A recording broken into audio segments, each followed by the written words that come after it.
Welcome to my channel. আজকে আমি তোমাদের একটা আলুর দমের রেসিপি দেখাবো। এটা হলো কাশ্মীরি আলুর দম, যেটা লুচি, পরোটা, ফ্রাইড রাইস সমস্ত কিছুর সাথে খেতে ভীষণই ভালো লাগে। এই আলুর দমের রেসিপিটা তৈরি করতে আমার যে যে উপকরণগুলো লাগছে সেগুলো আমি তোমাদের দেখিয়ে দিই। বড় আলু আমি ছোট টুকরো করে নিয়েছি এবং এটা নতুন আলু বলে আমি লবণ আর হলুদ দিয়ে একটু একখানা মতো প্রেশার কুকারে সিটি দিয়ে নিয়েছি। এটা তোমরা এমনি ভেজে নিয়েও করতে পারো, আবার সেদ্ধ করেও করতে পারো। সেদ্ধ করেও আমি একটু ভেজে নেব। আর যেগুলো লাগবে দেখো লবণ, হলুদ, কাশ্মীরি লঙ্কার গুঁড়ো, চিনি, ধনের গুঁড়ো, টক দই, আদা বাটা, গোটা জিরে নিয়েছি ফোড়নের জন্য, হিং নিয়েছি, আর নিয়েছি তিল, চারমগজ আর কাজু বাদাম পেস্ট, কাঁচা লঙ্কার সাথে। এখানে 1 চামচ মতো চারমগজ, 1 টেবিল চামচ মতো চারমগজ, 1 টেবিল চামচ সাদা তিল আর প্রায় 10টা মতো কাজু বাদাম আছে, আর 2টো কাঁচা লঙ্কা। আর এই রান্নাটা আমি সাদা তেলে করব, সেই জন্য আমি এটা রাইস ব্রান তেল নিয়ে নিয়েছি। যেহেতু এটা আলুর দম, এতে একটু তেজপাতা ফোড়নও দেবো। দেখো সেদ্ধ করে রাখা আলুগুলো আমি ভাজতে শুরু করে দিয়েছি।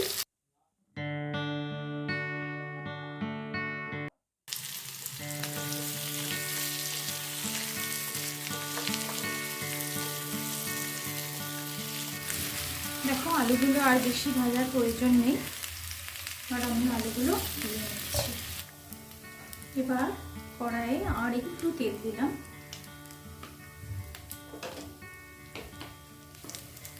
প্রথমে আমি তেজপাতাটা দিয়ে দিলাম,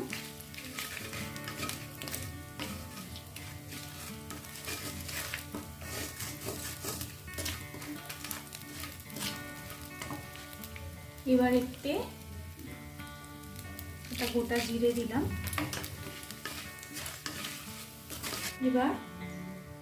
এবার আমি দেব আদা বাটাটা। আদা বাটাটা তেলে দিলে ছিটবে বলে আমি এতে একটু সামান্য হলুদ আর একটু লবণ দিয়ে দেব।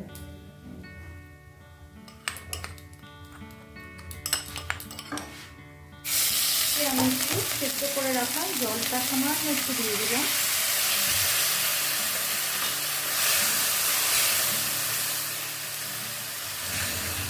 আর এর মধ্যে ধনের গুঁড়োটা দিয়ে দেব।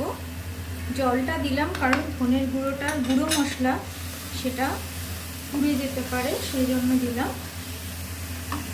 আর কাশ্মীরি লঙ্কার গুঁড়ো, এতে আমি ঝাল লঙ্কার গুঁড়ো দিচ্ছি না, যেহেতু আমি কাঁচা লঙ্কাটা পেস্ট করে রেখেছি কাজু তিল বাটা, চারমগজ বাটার সাথে, সেই জন্য কাজু বাটা এসবের সাথে, সেই জন্য ওটা আমি দেবো না। এবার তোমরা যদি মনে করো আর একটু ঝাল বেশি খেতে চাও, একটু ঝালের জন্য সেটা দিয়ে দিতে পারো। এবার এতে আর একটু লবণ দেব। খুব বেশি দেওয়া যাবে না লবণ, কারণ আলু সেদ্ধের মধ্যে একটু লবণ দেওয়া আছে। আর এতে খুব সামান্য একটু হলুদ দিলাম।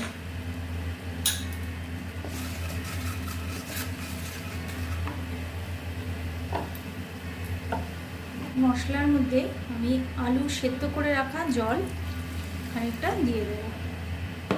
এই জলটা আমি সাধারণত নষ্ট করি না। আলু সেদ্ধ করা জল বা মানে যে কোনো সবজি সেদ্ধর জলটা তো তার মধ্যে প্রচুর পরিমাণে উপকারী জিনিস, মানে প্রচুর ভিটামিন সমস্ত কিছু থাকে, সেই জন্য সেই জলটা আমি নষ্ট করি না, ওটাকে চেষ্টা করি রান্নার মধ্যেই দিয়ে দেওয়ার।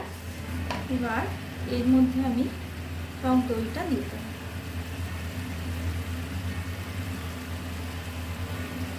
এবার এর মধ্যে আর একটু জল, সেই আলু সেদ্ধ জলটাই দিয়ে দিলাম। তোমরা যদি আলু ভেজে নিয়ে করো তাহলে অবশ্যই এমনি জলই দেবে, এবং সেই জলটা একটু গরম করে রাখবে, যে পরিমাণ জল আর কি তোমরা আলুর দমটার মধ্যে দেবে সেটা একটু আলাদা করে গরম করে নেবে।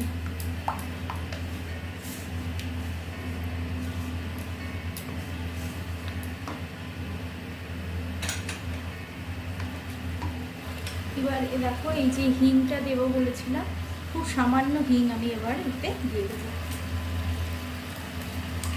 মশলা কষানোর সময় আমি হিংটা দেব।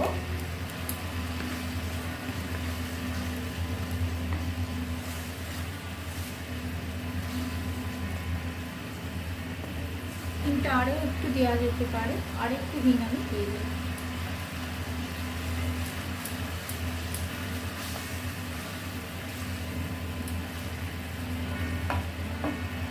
বাড়িতে আমি চিনি দেবো, যেহেতু একদম টক দই দেওয়া সেজন্য একটু চিনি লাগবে। তোমরা যদি কেউ অল্প চিনি খেতে পছন্দ করো তাহলে অল্প চিনি দেবে। আমি যেহেতু আলুটাকে একদম সেদ্ধ করে রেডি করে নিয়েছি তারপরে ভেজে, সেজন্য এই পুরো মশলাগুলোকে কষিয়ে নিয়ে তারপরে আলুটা দেব। আর তোমরা যদি আলু ভেজে নিয়ে করো তাহলে এই গ্রেভিটার মধ্যে আলুটাকে প্রথমে সেদ্ধ করে নেবে। এই গ্রেভিটার মধ্যে আলুটা আমি দিয়ে দিলাম।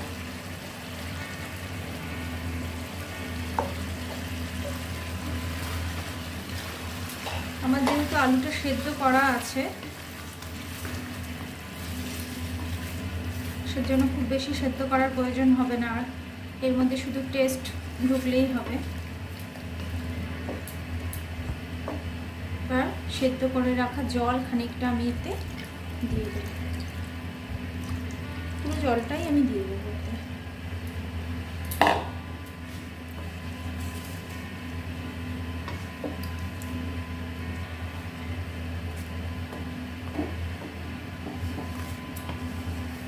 খুব সুন্দর একটা হিঙের গন্ধ আসছে।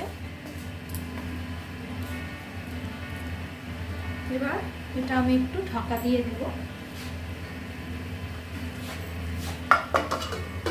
খানিকক্ষণ ঢাকা দিয়ে দেবো, মিনিট 5 মতো এটা ঢাকা দিয়ে রাখবো। দেখো মিনিট 5 বাদে আমি ঢাকনাটা তুলে দিলাম। আলুগুলো একদম সুন্দর এতে মশলাতে নরম হয়ে গেছে। এবার আমার আর একটা জিনিস দেওয়া বাকি, সেটা হলো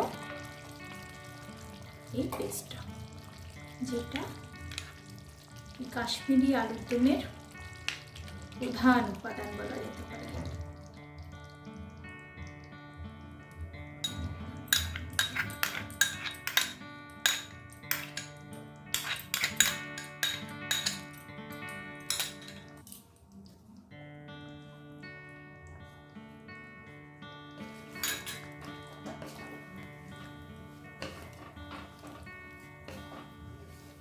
দেখো এবার কাশ্মীরি আলুর দমের কালারটা পুরো চলে এসেছে। কাশ্মীরি আলুর দম একদম রেডি। এবার এটা আমি একটু ঢাকা দিয়ে রেখে দেব, গ্যাসও বন্ধ করে দেব। ঠিক 5 মিনিট বাদে এটা আমি সার্ভ করে দেব। এটা যে কোনো আইটেমের সাথে ভীষণই ভালো লাগে।